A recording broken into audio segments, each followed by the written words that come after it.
কারণে তাদের নামাজরত অবস্থায় তাদেরকে পিছন থেকে তাদেরকে মকারি করা হয়েছে। মানে কোন পর্যায়ের অবস্থা আপনারা চিন্তা করুন, মসজিদে পর্যন্ত হামলা হয়েছে। যেই পশ্চিমবঙ্গে পূর্ববর্তী সময়ে ক্রাইম রেট ছিল অত্যন্ত কম, সেই হচ্ছে পশ্চিমবঙ্গে বর্তমান অবস্থা। এবং এখন তো মাত্র শুরু, সামনে যে কোন পর্যায়ের ভয়াবহ অবস্থা ধারণ করবে আমরা কেউ নিশ্চিতভাবে বলতেই পারি না। এই হচ্ছে অবস্থা। এবং এতক্ষণ যা বললাম এটা তো শুধু ছিল পশ্চিমবঙ্গ নামক একটা প্রদেশের কথা। আপনারা চিন্তা করুন যে এটা তো কম মানে খারাপ অবস্থা বা নতুন নতুন শুরু হয়েছে। এন্টায়ার ভারতবর্ষের অবস্থা চিন্তা করেন বা এন্টায়ার ভারত রাষ্ট্রের কথা চিন্তা করেন, ইন্ডিয়া রাষ্ট্রের কথা চিন্তা করেন।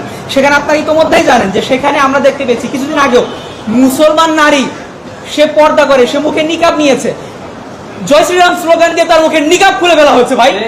এবং তার পরবর্তী সময় আমরা দেখতে পেয়েছি যে সেখানে মসজিদের সামনে, এখনো ভিডিও পাবেন, মসজিদে নামাজ হচ্ছে, সেই মসজিদের সামনে বিশাল বড় গ্যাং নিয়ে সেইখানে ডিজে পার্টি করা হচ্ছে ভাই। সেইখানে মেয়েদেরকে নিয়ে ছেলেদেরকে নিয়ে সেখানে নাচানাচি করা হচ্ছে। এই হচ্ছে অবস্থা ভারত নামক রাষ্ট্রের।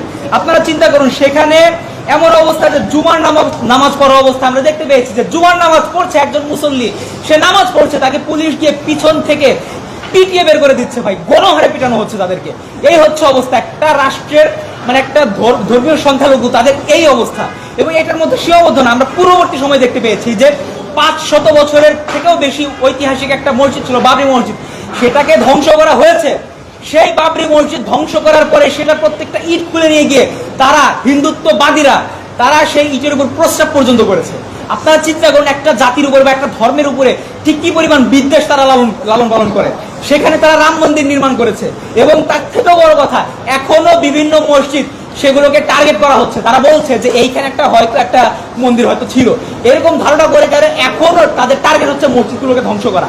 আপনারা জানেন যে ইতোমধ্যে তারা ওয়াকফ বিল বাতিল করেছে, মুসলমানদের যে একটা ওয়াকফ বিল ছিল সেটা বাতিল করে দিয়েছে। এর মানে হচ্ছে মুসলমানরা যে মুসলমানদেরকে সহায় সম্পত্তিহীন করার সর্বোচ্চ উদ্যোগ তারা গ্রহণ করেছে। এবং তার পাশাপাশি তারা আপনার CAA বা CAA সিটিজেনশিপ অ্যামেন্ডমেন্ট অ্যাক্ট, এটার নাম হয়তো আপনারা শুনেছেন, যার মাধ্যমে ভারতে যারা মুসলমান নাগরিক আছে তাদেরকে ভারতের নাগরিকত্ব থেকে শুধু বাতিল করা হবে না, বরঞ্চ বাংলাদেশে পুশিং করার মতো চিন্তা ভাবনা তারা লালন করছে এবং চেষ্টা করছে এই পর্যায়ে। আপনারা চিন্তা করেন অবস্থা। পাশাপাশি যদি বলি আসলে এইগুলো বলতে গেলে আসলে এমন একটা অবস্থা যে শেষ হচ্ছে না। যারা এই কাজগুলো করছে, যারা ভারতে এই কাজগুলো করছে এবং যারা এনজয় করছে তাদেরকে একটাবার একটু স্মরণ করিয়ে দিতে চাই যে আপনারা যারা বাংলাদেশকে নিয়ে কথা বলেন না, বিভিন্ন সময় যে নাটক করেন যে বাংলাদেশে নাকি সংখ্যালঘু বা হিন্দুরা নির্যাতিত, একটাবার বাংলাদেশের দিকে তাকান। 5 অগাস্টের পরে এবং 5 অগাস্টের সময়ে আমরা বাংলাদেশের সাধারণ মানুষ, আমরা বাংলাদেশের মুসলমানেরা, বাংলাদেশের প্রত্যেকটা রাজনৈতিক দল পর্যন্ত, বিএনপি, জামাত, এমনকি ওই সময় সমন্বয়ক ভাইয়েরা যারা ছিলেন তারা পর্যন্ত সেই সময় প্রত্যেকটা মন্দিরের সামনে সারা রাত না ঘুমিয়ে পাহারা দিয়েছে যাতে বাংলাদেশের একটা মন্দিরে আক্রমণ না হয়। পতিত ফ্যাসিস্ট খুনি হাসিনার বাহিনী তারা চেষ্টা করেছিল এই কাজগুলো করার জন্য, আমরা আমাদের জান প্রাণ দিয়ে সেটা রক্ষা করেছি। আর তার প্রেক্ষিতে আমরা কি দেখতে পাচ্ছি ভারতে, এটা আমরা দেখতেই পাচ্ছি অবস্থা। তারা চিন্তা করুন শুধু 5 অগাস্টের পরবর্তী সময়ে না, বাংলাদেশে এমন একটা অবস্থা ছিল হিন্দুত্ববাদীদের আগ্রাসনের কারণে বাংলাদেশের চট্টগ্রামে একটা জায়গায় সেখানে বাংলাদেশের পতাকা ঝুলছিল, বাংলাদেশের পতাকা পতপত করে উঠছিল। সেই বাংলাদেশের স্বাধীনতা সার্বভৌমত্বের প্রতীক আমাদের পতাকার উপরে গিয়ে তারা গেরুয়া পতাকা লাগিয়েছে, ভারতের ওই হিন্দুত্ববাদী পতাকা লাগিয়েছে। তো সেই প্রেক্ষাপটে দাঁড়িয়ে যখন তাদের উস্কানিদাতাকে যখন গ্রেপ্তার করা হলো রাষ্ট্রদ্রোহ মামলায়, সেই জায়গায় বাংলাদেশের একজন আইনজীবী সাইফুল ইসলাম আলিফ ভাই তাকে কুপিয়ে গলা কেটে জবাই করেছে পর্যন্ত। এই ছিল অবস্থা, বাংলাদেশের হিন্দুত্ববাদীরা এই কাজ করেছে। এবং তারপরেও আমরা বাংলাদেশের সাধারণ মুসলমান এবং বাংলাদেশের প্রত্যেকটা রাজনৈতিক দল পর্যন্ত এই ঐক্যমত এসেছিল যে বাংলাদেশের হিন্দু ভাইরা যারা আছেন তাদেরকে আমাদের যে কোনো মূল্যে রক্ষা করতে হবে। বাংলাদেশের ওই সময় একদম সুপ্রিম পর্যায় থেকে শুরু করে সর্বোচ্চ ইনফিরিয়র পর্যায় পর্যন্ত সকল মুসলমান, বাংলাদেশের সকল সাধারণ মানুষ সেই সময় বাংলাদেশের হিন্দুদের উপর যেন একটা আক্রমণ না হয় সেটার জন্য তারা প্রতিবাদ করেছে, তারা চেষ্টা করেছে। এই ছিল আমাদের অবদান। বাংলাদেশ থেকে ওই ভারতের ওই যারা বাংলাদেশের দিকে তাকিয়ে নাটক করে, ভারতের মিডিয়া যারা বাংলাদেশের দিকে তাকিয়ে নাটক বানায় যে বাংলাদেশে হচ্ছে হিন্দুরা নির্যাতিত, তারা বাংলাদেশের এই ঘটনাগুলো একটু মনে করুক, বাংলাদেশের অবস্থাগুলো একটু মনে করুক যে বাংলাদেশ কোন পর্যায়ে দেশ, বাংলাদেশের মানুষ কতটা অসাম্প্রদায়িক এবং আন্তরিক, একটু মনে করুক। আমার ভাইয়েরা, ঘটনা শুধু এতটুকুর মধ্যে সীমাবদ্ধ না। ভারত এই কাজগুলো করেছে এবং এখনো করে যাচ্ছে। তারা শুধু এনজয় করে নাই, এমনকি আপনি চিন্তা করেন যে কিছুদিন আগে তারা কি করেছে, আমাদের সীমান্তবর্তী এলাকায় তারা মিসাইল টেস্ট করেছে। পূর্ববর্তী সময় এরকম উদাহরণ খুব কমই দেখা গিয়েছে।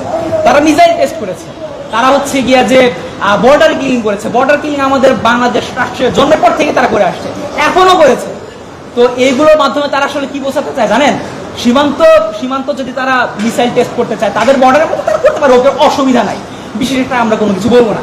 কিন্তু তারা এর মাধ্যমে যা বোঝাতে চায়, বর্ডারে হত্যা করে এবং মিসাইল টেস্ট করে তারা যা বোঝাতে চায় যে তারা বাংলাদেশকে সিকিমের উদাহরণ দিতে চায়, তারা বাংলাদেশকে হায়দ্রাবাদের কথা মনে করিয়ে দিতে চায়, তারা বাংলাদেশকে গোয়ার কথা মনে করে দিতে চায়। আরে ভাই, তোরা যদি আমাদেরকে এই তিনটা দেশের উদাহরণ দিতে চাস, তোরা যদি আমাদেরকে এই তিনটা দেশের উদাহরণ আমাদেরকে স্মরণ করিয়ে দিতে চাস এবং মনে করিস আমরা ভয় পাবো, আমরা না তোদেরকে জাস্ট দুইটা ঘটনা বলি, রৌমারী আর পদুয়ার ঘটনাটা একটু মনে করিস, আর কিছু লাগবে না। আমার ভাইয়েরা, এখন এই পর্যায়ে এসে আমাদের কথা কিছু বলি। এখন আমাদের মধ্যে অনেকে প্রশ্ন করতে পারেন যে তাহলে আমরা বাংলাদেশ হিসেবে কি করতে পারি, আমাদের কি কিছুই করার নাই? আচ্ছা, এইখানে আর একটা কথা বলি যে আমাদের মধ্যে কেউ কেউ আমাদেরকে ভয় দেখা, আমাদেরকে ইনফিরিয়রিটি কমপ্লেক্সে সর্বোচ্চ পর্যায়ে ডুবিয়ে রাখার জন্য, আমাদেরকে সর্বোচ্চ ইনসিকিউর করার জন্য তারা আমাদেরকে বলে কি, বাংলাদেশ তো একটা ছোট দেশ, খুবই ছোট্ট একটা দেশ, ভারতের সাথে কি মারামারি করে পারবে? আরে ভাই, বাংলাদেশ একটা স্বাধীন সার্বভৌম রাষ্ট্র। এই কথা যারা বলে তারা বাংলাদেশের স্বাধীনতার সার্বভৌমত্বকে ছোট করে দেয়, তারা বাংলাদেশের স্বাধীনতার সার্বভৌমত্ব বিশ্বাস করে না। আপনারা চিন্তা করেন, আজ আমাদেরকে এটা বলা হচ্ছে না? আপনারা দেখেন, ভুটান এবং মালদ্বীপের কথা যদি আমরা বলি, তাদের রাষ্ট্রীয় যে টেরিটরি সেটা আমাদের টেরিটরির চেয়েও ছোট। তাদের যদি অবস্থানের কথা বলি, তাদের মিলিটারি বা তাদের যে আর্মি, সেটা আমাদের আর্মির চেয়েও দুর্বল। তারা কিভাবে ভাই ডিপ্লোম্যাসি করে ঠিক আছে ভাই? আমরা তো তাদের দিকেও তাকাতে পারি।